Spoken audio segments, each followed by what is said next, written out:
गूंगी बहू अंधी सास। एक परिवार में 5 लोग थे। ओम प्रकाश, उनकी पत्नी सुमित्रा, बहू भावना, बेटा राहुल और एक थी उनकी बेटी प्रियंका। वैसे तो ओम प्रकाश और सुमित्रा के घर में सब कुछ ठीक ठाक था, लेकिन सुमित्रा की एक आदत थी। घर में कुछ भी गलत या सही हो तो वो किसी से कुछ नहीं कहती। और भावना स्वभाव की इतनी सीधी सादी थी कि अगर कोई उसके साथ गलत भी करता तो भी वो उसे कुछ नहीं कह पाती। इसी के चलते प्रियंका और राहुल घर में मनमानी चलाते रहते, क्योंकि घर को संभालने वाली औरतें इस तरह से रहती थी जैसे वो गूंगी और अंधी हो। माँ, मैं अपनी सहेलियों के साथ पिकनिक पर जा रही हूँ। ठीक है बेटा, चले जाओ। और मुझे आने में रात हो जाएगी, देर से ही आऊंगी मैं। अच्छा, कोई बात नहीं बेटा। भावना, तुमको एक बार में समझ में नहीं आता क्या? नाश्ते में फिर से पराठे बना के रख दिए।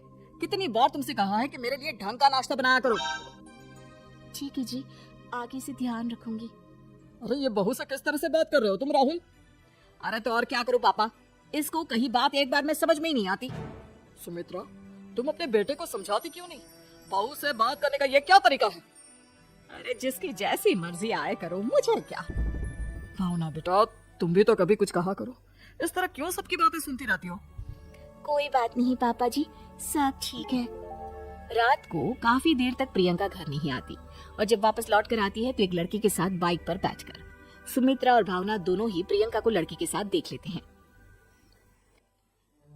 आज तो जोर से डांट पड़ने वाली है, लेकिन मैं डर क्यों रही हूँ? माँ तो सब कुछ देखकर भी अंधी बनी रहती है। और रही बात भाभी की, वो किसी को कुछ नहीं बताने वाली। कहने को भगवान ने आवाज दी है, लेकिन गूंगी है गूंगी। अरे प्रियंका बेटा, इतनी रात को कॉलेज से लौट कर आ रही हो? कहाँ गई थी तुम? पापा, वो सहेली के घर पर थी, पढ़ाई करने के लिए रुक गई थी। अच्छा, ठीक है, जाओ अपने कमरे में जाओ और सो जाओ। सुमित्रा ने अपनी बेटी को एक लड़की के साथ इतनी रात को आते देखकर भी उससे कुछ नहीं कहा और भावना ने भी इस बारे में किसी से कोई बात नहीं की। कुछ दिनों के बाद मामा जी का फोन आया था। उन्होंने प्रियंका के लिए कोई रिश्ता ढूंढा है। लड़के वाले उसे देखने आ रहे हैं। अरे मुझे नहीं करनी शादी वादी, किसी लड़के को बुलाने की कोई जरूरत नहीं है। ये तुम क्या कर रही हो प्रियंका बेटा?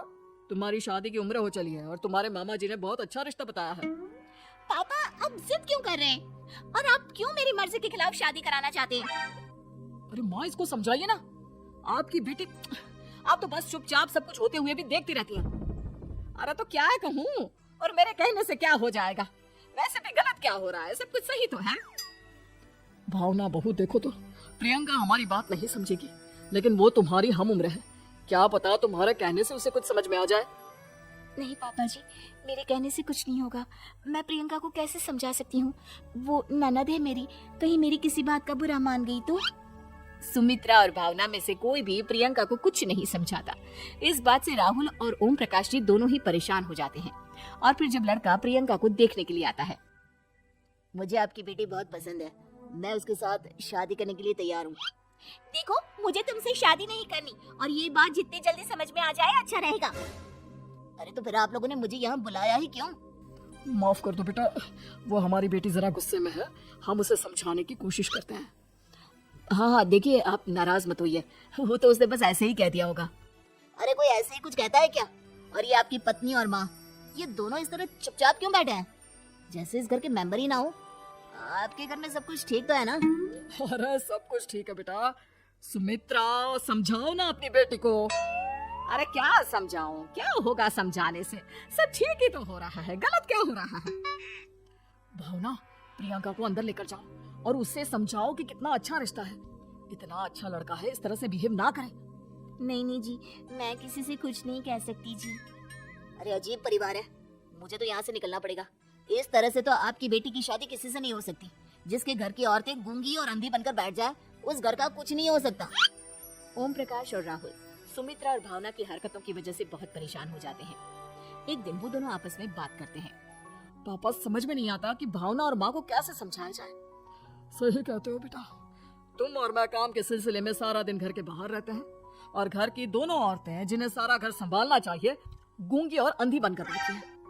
पापा, आप ही बताइए इसका क्या उपाय है? मेरी तो कुछ समझ में नहीं आता बेटा, लेकिन हमें कुछ तो करना पड़ेगा, क्योंकि इन सब की वजह से प्रियंका बहुत ज्यादा बिगड़ती जा रही है।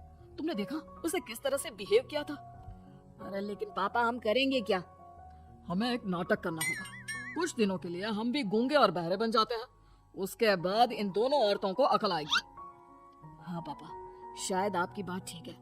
हम दोनों हर बार बात को संभाल लेते हैं और इसी वजह से माँ और भावना कुछ भी करने की कोशिश ही नहीं करते। और फिर अगले दिन भावना, नाश्ते में क्या बनाया है? जी पराठे बनाए हैं। मेरे लिए पोहा बना दो। अच्छा जी ठीक है, अभी बना देती हूँ जी। बहू, नाश्ते में क्या बनाया है? पापा जी पराठे हैं और पोहे बन रहे हैं। अरे बहू, मुझे तो उपमा खाने का मन था, मेरे लिए उपमा बना दो। ठीक है पापा जी, अभी बना देती हूँ। भाभी जल्दी से जरा मेरा कॉलेज के टिफिन तो पैक कर देना। और सुनो, मुझे ना भिंडी की सब्जी खाने का मन है। सुमित्रा चुपचाप बैठी बैठी सब कुछ देख रही थी। उसने किसी से कुछ भी नहीं कहा और ये देखकर भावना को मन ही मन गुस्सा आ रहा था, लेकिन वो किसी से कुछ नहीं कह रही थी। उसे लग रहा था कि ओम प्रकाश जी, जो हमेशा उसकी साइड लेते थे, वो भी आज चुपचाप बैठे हुए थे। शाम के वक्त प्रियंका अपने बहुत सारे दोस्तों को लेकर घर आती है और उधर दूसरी तरफ से राहुल भी अपने ऑफिस के दोस्तों को लेकर घर आ जाता है। प्रियंका अपने कमरे में तेज म्यूजिक चलाकर डांस करती है और राहुल अपने दोस्तों के साथ बैठकर जोर जोर से हंस रहा था। प्रियंका और राहुल मिलकर पूरे घर को अस्त व्यस्त कर देते हैं, लेकिन भावना उनसे कोई शिकायत नहीं करती और सुमित्रा जी भी चुपचाप बैठी रहती है। लेकिन भावना और सुमित्रा के अंदर का गुस्सा धीरे धीरे बढ़ रहा था। फिर रात को ओम प्रकाश और राहुल एक दूसरे से बातें करते हैं। पापा, हमने इतना कुछ किया, फिर भी भावना कुछ बोलती ही नहीं और माँ भी कुछ गलत करने से किसी को रोकती ही नहीं। तुम चिंता मत करो बेटा, इन दोनों के अंदर का गुस्सा भर रहा है और बहुत जल्दी बाहर आने वाला है। अगले दिन अरे बहू, ये कपड़े धुले हैं या गंदे हैं? पापा जी कपड़े तो मैंने धोकर ही आपकी अलमारी में रखे थे। मुझे तो साफ नहीं लग रहे, एक बार और धो देना। प्रियंका, मैं सोच रहा था कि तुम्हें उस लड़के से शादी नहीं करनी है ना, मत करो। एक काम करो, वैसे भी क्या रखा है शादी वादी में, तुम्हें जो लड़का पसंद है उसके साथ जाकर कोर्ट मैरिज कर लो। इस बार ओम प्रकाश और राहुल की बात सुनकर भावना और सुमित्रा के अंदर का गुस्सा जाग उठता है। मैं किसी से कुछ कहती नहीं जी, इसका मतलब ये है कि आप लोग मुझे परेशान करते ही रहेंगे। कल 4 बार मुझसे नाश्ता बनवाया, आज पापा जी मुझसे धुले हुए कपड़ों को बार बार धुलवा रहे हैं। अरे मैं इंसान हूँ जी, कोई मशीन नहीं हूँ। तुम दोनों ने मिलकर इस घर की कैसी हालत बना दी है और अपनी बहन को भागकर शादी करने के लिए कह रहे हो। तुम भाई हो या दुश्मन? ओम प्रकाश और राहुल जोर जोर से हंसने लगते हैं। अरे इसमें हंसने की क्या बात है?